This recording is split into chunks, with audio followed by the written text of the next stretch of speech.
Illum se nkun diretta ħafna. Inti li qed issegwini. Taf x'inhi conspiracy theory? Kif tafu issa u kif drajtu wkoll dan huwa podcast tan-nies għan-nies min-nies.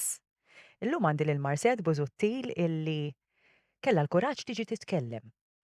Bħali u bħal ħafna nies taħseb illi wasal iż-żmien illi n-nies jibdew jitkellmu. Marcette, nirringrazzjak tal-li ġejt. Thank you inti. U inti għammet il-kuraġġ għax Iva. ngħidlek il-verità jien ma tantx inħobb li noqgħod nider jew ma jinteressanix noqgħod ngħid l-opinjoni tiegħi, imma tant hawn affarijiet għaddejjin u jiena nixtieq ħaġa minn din li se noħorġu llum li n-nies isaqsu biex li kollox li joħroġ mill-gvern jew trid taċċetta kollox, jiena għamilt ħajti sħiħa qatt ma tajt każ dawn l-affarijiet. Imma issa nitkellmu insomma kif bdejna f'din ħaġa, imma importanti naħseb ġejna fi żmien fej irridu jekk ma nitalmux mill-passat, meta se nitħadmu. Brava, ekku. L-unika ħaġa. Ġili kont Majra conspiracy theorist. Minn hu stess ġifieri. Għax jgħiduli u din hija ħaġa li nisma' l-ħin kollu. U għajma billi nitkellem, u billi noqgħod nidħol f'dawn l-affarijiet jien. X'ansolvi? U għajma bniedem waħdu x'se nagħmel differenza. Alla ħares id-dinja mxiet hekk. U min jara li kien hemm inġustizzja jew xi ma nistgħux nitkellmu ġifieri hekk spiċċajna. Għandi biżejjed problemi jiena u ħallini. Din hija l-iżjed ħaġa komuni li dejjem smajt. F'sitt snin li għaddejja f'din ħaġa. Imma issa nispjegaw eżatti kif ġejta li din ħaġa. U ma naħsibx li huwa sew li xi ħaġa li għaddejna di tal-COVID inħobb ngħid COVID jiena għax kienet kollha ppjanata. Daqshekk ma nistax nitkellmu iżjed fuqha ġifieri din, ma nistgħux ngħidu x'għaddejna u x'għadna għaddejjin minnhom, ma nistgħux nitkellmu. Jien għandi din l-impressjoni li għax bniedem ma jkollux itri wara ismu, ma jkollux degree, ma jkunx gradwa mill-università. Allura dak li jgħid John Dick and Harry ngħidu bl-Ingliż ma jingħatax weight. Għaliex inti studjajt, inti minn fejn ġibta di għandek xi evidenza, illum il-ġurnata ħirġa ħafna u ħafna evidenza anki grazzi għall-internet, għax aħna ngħidu fuq l-internet, imma l-internet għandu ħafna pożittiv. Anka l-kelma conspiracy theory innifisha, ma ħanħalli fidejk. Ma infatti ktibta għax dal-aħħar daħlit li frasi wet imma il-conspiracy theories, it-terminoloġija għax jiena fl-Ingliż grammatika, vokabularju, conspiracy hija xi ħaġa li eżistiet ħafna fi żmien ilu li n-nies jiltaqgħu jkun hemm biex jagħmlu xi meeting segreta U jippjanaw xi ħaġa. Eżatt. Imma mbagħad di conspiracy theories. Ħani ċekkja daqsxejn, isma' x'sibt, unbelievable ġifieri li sibt. Għax ktibta għax bid-document number b'kollox hemm, mela. In 1967, the CIA issued an internal memo called Document 1035960. Its purpose was to help counter public skepticism about the assassination of JFK, li għadna nid-dibattitu fuq dil-ħaġa sal-ġurnata tal-lum, and criticism of the Warren Commission. The memo instructed CIA-connected media and opinion leaders to use the term conspiracy theorist to describe critics, portray them as emotionally driven, politically motivated, lacking evidence, and irrational or biased. I mean, the goal was to reduce public trust in alternative explanations. Kombinazzjoni waqt il-COVID, meta ta' Facebook, etc. Zuckerberg dal-ħar kien qiegħed quddiem il-committees ammetta li kienet jitħallas biex malli xi ħadd jgħid xi ħaġa li m'għandix taqsam ma' narrattiva li kienu qed jipprova jbellaw il-kulħadd, ammetta u ħallsuh il-miljuni biex jagħmel il ħaġa, ma li xi ħadd jespressja opinjoni, le, conspiracy theory. Okay, ma nistax nitkellmu ġifieri. Ekku. Ekku, u fil-verità, when you conspire, meta tiltaqa kif qed inti. U tippjana xi ħaġa minn wara dan in-nies u daw qed isiru ilhom isiru. Huma qed U jagħmlu llum dawn u l-affarijiet. llum qed naraw il-frott kollu tiegħu. Mhux hekk biss, illum grazzi għax hekk tittejt, grazzi għall kriminalità, l-Epstein Files li kieku mhux għax Ah, kien xi ħadd li ħekkja u likja qed joħorġu ħafna veritajiet. jiena So il-conspiracy theory huma fatti. di tal-Epstein Files vera ħassejt xi ħaġa inkredibbli imma l-affarijiet li qed naqraw. Qed nitkellmu fraction hemm hemmhekk u ovvjament ħafna mill-affarijiet redacted. Kemm videos, kemm ritratti, kemm email addresses, in-nies li hemm involuti, ħarġu ħafna ismijiet u repercussions madwar id-dinja hemm ħafna min ibda mill-Ingilterra, spiċċa Norveġija, ħafna postijiet spiċċaw with a lot of people qed jispiċċaw mill-gvernijiet, they're resigning, hemm ħafna affarijiet and prosecutions, etc. Imma meta tara li fit-20 whatever Epstein ma Bill Gates kienu qed diġà qed jitkellmu u mhux fuq il-pjanar biss tal-COVID era, imma kif se jagħmlu l-flus minnha. Kollox fuq U il-flus u din l-kontroll. hemm l-espressjoni follow the money. Jekk inti tmur lura, follow the money. Mur fuq li ju. Mur ara the couple of MEPs li bdew jitkellmu u jgħidu ma din mhux sew. X'jiġifieri kulħadd irid jagħmel hekk. X'jiġifieri fix-xjenza li kulħadd isaqsi d-domanda, xjenza issaqsi d-domanda u dejjem issib l-affarijiet differenti. Kif weħinna din trid tagħmel? U kien hemm xi tnejn Christina Anderson u Christian Terhes li baqgħu jgħidu le, aħna mhux se neħdu l-ġab u bdew jirsistu irridu naraw il-kuntratti, it-trasparenza tal-EU. Urruna l-kuntratti tal-biljuni ta' dozi li xtrajtu. Urruna u damu jimpuxxjaw, għamlu xi 3 snin sakemm ħarġu. Meta tawhom ma felħux ma. Jekk tara l-kuntratt ta' Christian Terhes mar quddiem il-Parlament aħna bis-serjetà u juri l-kuntratti kollha ridaktjati. U żgur għax il-miljuni li saru hemmhekk qegħdin ta' ġifieri xejn mhux qed ngħid xejn li mhux vera. Ekku. Ġifieri kif allura ma nistgħux aħna nsaqsu dan mhux suppost nies li qed jaħdmu għalina. Spiċċajna ngħixu kważi f'dinja fejn jekk issaqsi inti Żgur. conspiracy theorist. Mela, mal-ewwel hu. Jekk issaqsi qed tagħmel qisu kważi att kriminali. U naraw kif jagħmlu biex iwaqfuk. Mal-ewwel. Jiena Però tafx hemm tajjeb Mar illi aħna naħsbu li aħna weħidna, imma ħafna nies hemm barra li qed isaqsu hemm ħafna nies li jixtiequ jitkellmu u din hawnhekk nixtieq u naħseb anke inti li tixtieq twassal messaġġ ukoll illi joħorġu jitkellmu. Aha. Il-biża, l-scaremongering kienet waħda mill-ikbar għodda li ntużat hawnhekk. Steph, meta inti parti mill-ħaġa li vera effettwatni, meta tara li anki in history going back in time kemm trid. It's always divide and conquer. Infatti bdejta, le trid tieħu l-ġab, jekk ma toħodhomx ma titmurx il-spar, ma tagħmel u nies jgħidu fuq ħadd ieħor u jiġu fuqek u jgħajruk u dawn nies li kienu fil-familji stess, il-firda li kien hemm anki fl-istess familja. It was crazy behavior. U dik li nixtieq ngħid li ma jistax ikun aħna jekk ma titgħallimx. Se nibqgħu sejrin u nagħmlu l-istess żbalji.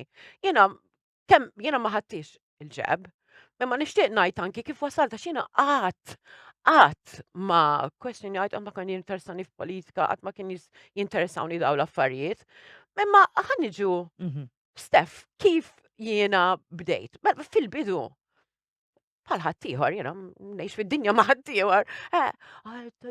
Bodies everywhere, ma din, ma li tmur x'imkien da jdum fuq il-virus, idum fuq il-bibien u fuq l-imwejjed idum u għas-sigħat. Jiena kont immur biex niftaħ il-bieb bis-sanitizer, idejja. Jiena din kienet waħda kbira għalija. L-anzjani, ommi u missieri avvanzati. 6 snin ilu, daddy kellu diġà 84. Meta kont immur narahom fil-bidu, konna noqgħod barra l-bieb. Għax din jistgħu. Meta l-missieri u din kienet vera laqtitni. Missieri kellu 7 snin fil-gwerra.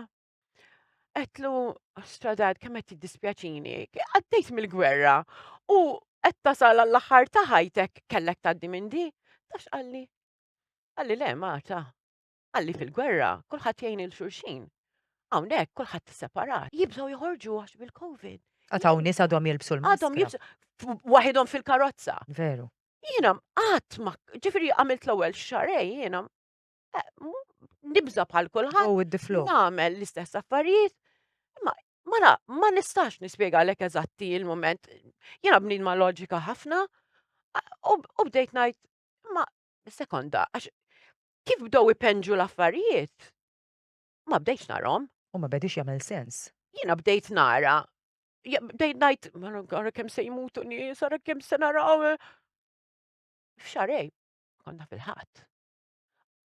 Wara ftit bdew joħorġu li min kien obiż, l-elderly forsi, u min kellu comorbidities, ġifieri diġà bdew jgħidu after a few months bdew jgħiduhom dawn l-affarijiet. Allura bdejt ngħid imma kif qed jiġri hekk. U bdejt nagħmel l-investigations tiegħi. U mhux imur fuq Facebook biex ma mmurx fuq conspiracy theorists, imma bdejt immur fuq LinkedIn. Nistgħu nurjomlok issa jekk trid tarahom. Professor Mike Eden taf minnu? Illum il-ġurnata sar activist dak kien Chief Scientist tal-Pfizer għal 20 sena. Mhix qed nitkellmu conspiracy jew jiena li jiena stupida ignoranta ma naf xejn. Chief Scientist tal-Pfizer, 20 sena. Ktibtlu, sibt fuq LinkedIn u ktibtlu.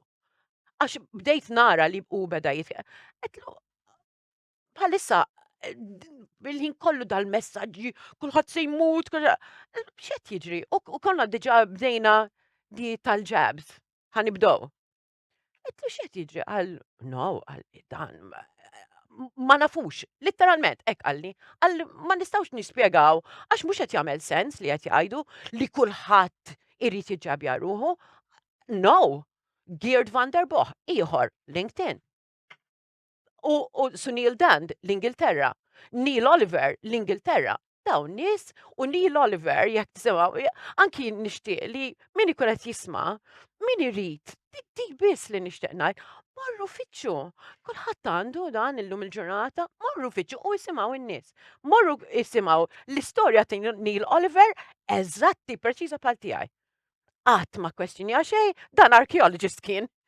Imma l-istess ħaġa fil-bidu kien hekk u mbagħad beda jindaga. Like, ma għandi daqsxejn moħħ ta' xi ħaġa biex instaqsi.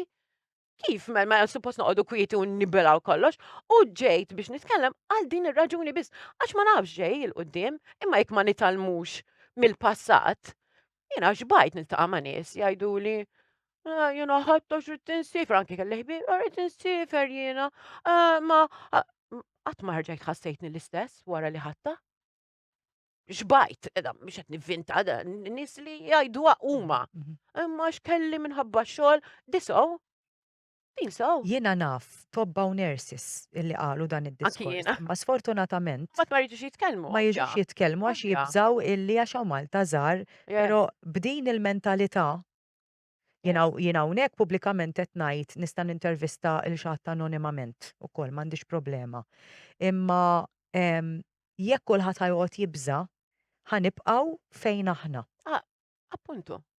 Ġifieri in-nies diġà bdiet titkellem. Imma in-nies ma jafux kemm aħna b'saħħitna flimkien. Meta anki fil-passat fl-istorja meta n-nies jingħaqdu flimkien hemm is-saħħa. Ftit hemm fuq vera tgħidlek ma jekk in-nies ma almenu jagħmlux id-domandi u jagħmlux daqsxejn effort ma jistax ikun kulħadd ma jiena ma nista' nagħmel xejn, le mhux vera. Jekk ningħaqdu kollha flimkien, forsi nistgħu nagħmlu xi ħaġa. Kellha nibqgħu l-istess ħaġa, noqogħdu nibbilgħu kollox. Ekku. X'għamilt mbagħad meta bdejt tara dawn l-affarijiet li inti tant kellek fiduċja mija fihom jikrollaw sabdi bdiet taqa' ċertu maskra, il-purtiera bdiet taqa' minn quddiemek. Il-kwistjoni di malli tibda inti tfittex u għadni ngħid, I mean, 6 snin wara jiena għadni il-ħin kollu ma tistax tħares lejn id-dinja fl-istess mod. Dak iż-żmien kelli ħbieb u ħbieb intelligenti u bil-kumpaniji tagħhom inti bis-serjetà, inti qed tgħidli di xi ħaġa orkestrata. Jien anki biex nagħmel meeting fil-kumpanija tiegħi inbati, aħseb wara biex tikkoordina, sa frattant kollox ħareġ. Issa fl-Epstein Files qed hemmhekk mur ara, Epstein, Gates, imma money. Kif se nagħmlu flus? Li malli WHO tajt hemm pandemija li dik kienet ħaġa kbira oħra li le mhux li jgħidu t-tobba u l-gvernijiet li tgħid il-WHO tidħol u tajt pandemija u żgur imma mur ara l-biljuni li qed jagħmlu minnhom. Ġifieri jekk tarahom, allura malli tibda tara l-patterns, mbagħad tgħid okay, mela għalmenu naħsibha darbtej qabel ma mmurru nagħti l-ġeb it-tfal. L-itfal ma kellhom l-ebda problema ta' xejn. By the way, qatt ma ħadtu l-COVID jiena.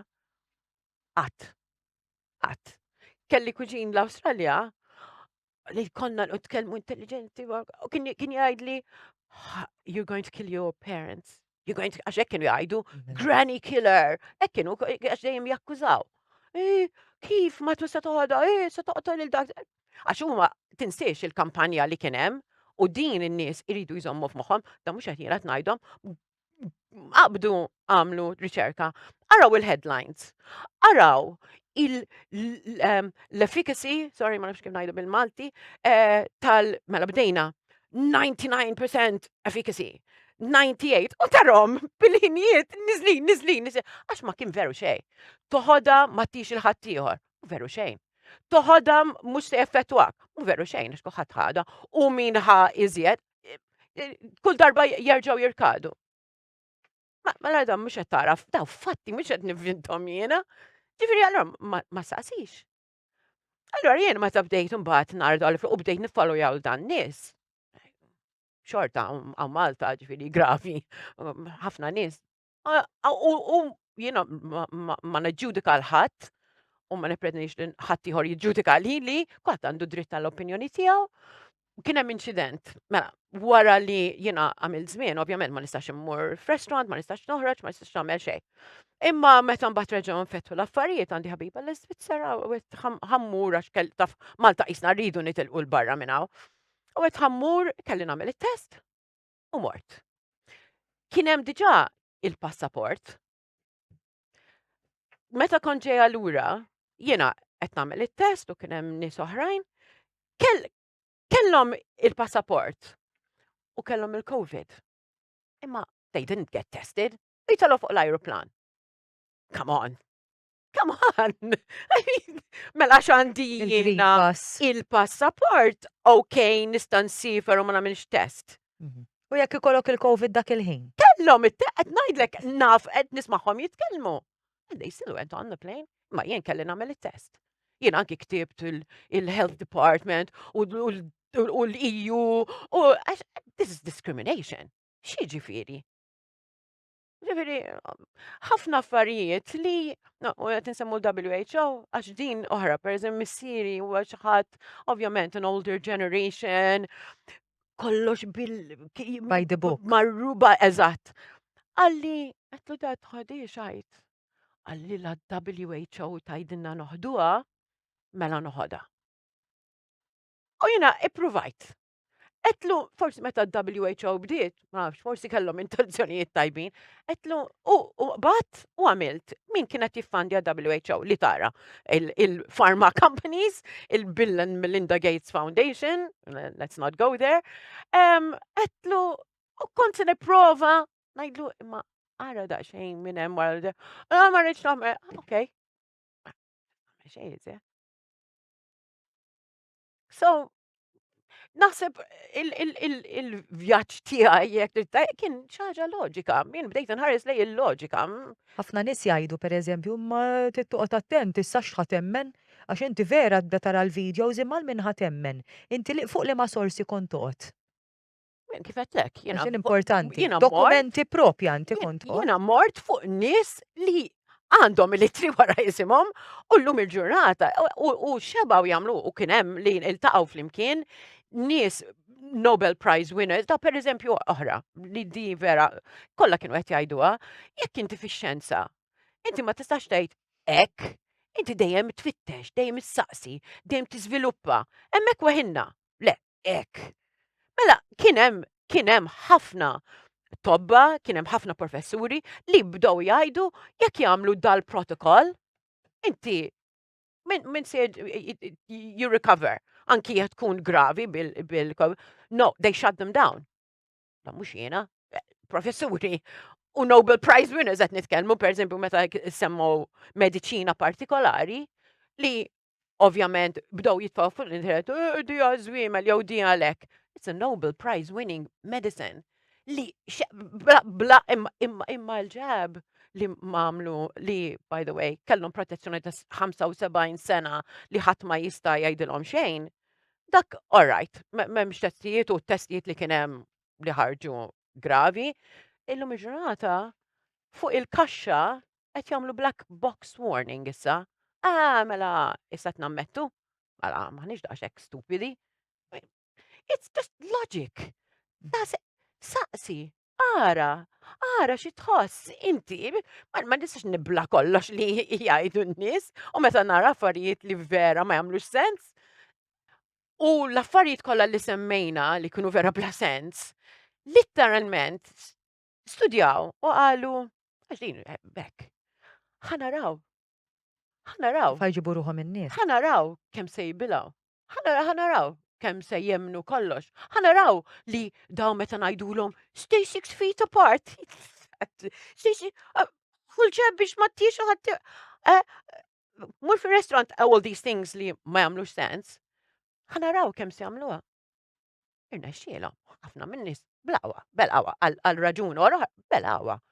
U għamlu l-passaport. Jien naħseb li dik kienet l-ewwel ħaġa, ħanaraw kemm kien hemm.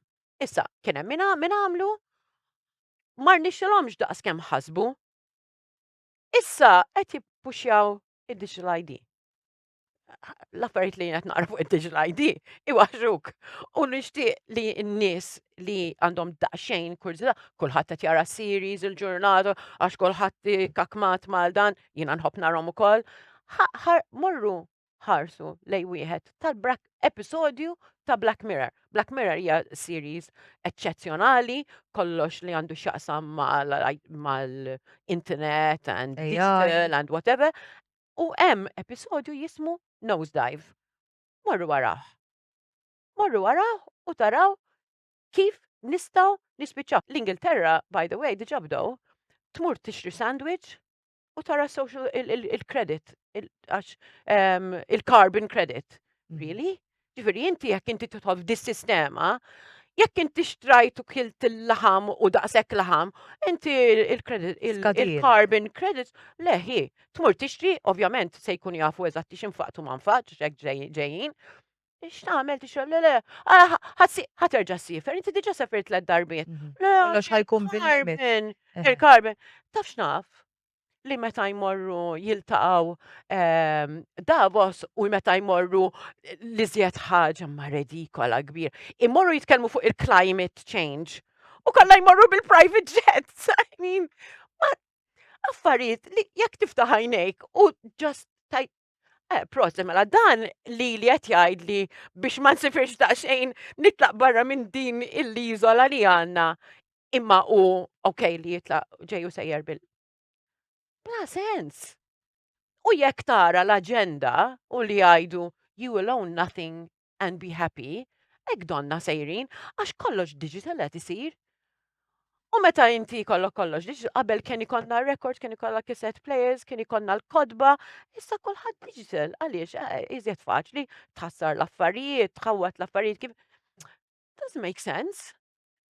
Jiena naħseb li maħniex sejrin f'post tajjeb, nixtieq ngħid li ma nħossniex hekk, imma jekk jiena nħares lura minn xi għaddejna, jekk in-nies ma jibdewx jissaqsu daqsxejn u jieħdu interess, jekk ma nitalmux milli għaddejn. So, Jiena ma nafx m'għandix crystal ball, jien ma nifhimx jiena ngħidlek jiena bniedma li għamilt il-vjaġġ tiegħi, so to speak, xi kultant nixtieq li ma għamiltix għax issir vera diffiċli u vera tibda tikkwestjonja kollox, ma Grazzi ħafna Marcette tal-li ġejt, jiena nixtieq minn qalbi li ħafna nies hemm barra jkollhom il-kuraġġ u jiġu ikellmuna tistgħu tibatunna email ukoll fuq conspiracytheory@gmail.com. Issa li smajtu minn fejn ġiet Marcette. Taħsbu li Marcette conspiracy theorist?